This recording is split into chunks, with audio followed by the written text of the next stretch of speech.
Suraxanı rayon icra hakimiyyətinin dəstəyi və Suraxanı Gənclər Evinin təşkilatçılığı ilə Suraxanı rayon Heydər Əliyev Parkında Gənclik Səhnədə adlı musiqili tədbir keçirilib.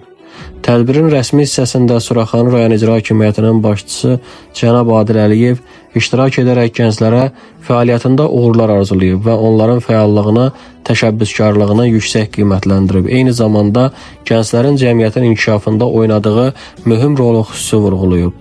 Daha sonra tədbirin bədii hissəsində Suraxanı Gənclər Evinin Musiqi Dərnəyinin gənc istedadlı musiqiçiləri Lenorp və Zəfər qrupları səhnəyə çıxaraq öz ifaları ilə tamaşaçılara unudulmaz anlar yaşadıblar. Onların enerjili çıxışları tədbirə xüsusi rəng qatıb. Müxtəlif janrlarda səsləndirilən mahnılar həm gənclərin, həm də tədbirin digər qonaqlarının böyük marağına səbəb olub. Gənclər coşqu ilə mahnılara qoşularaq əyləndilər, rəqs etdilər və şən yadda qalan anlar yaşadılar. Sizin kimi istedadlı gənclərlə gələcək həmişə ümid dolu və parlaq olacaq.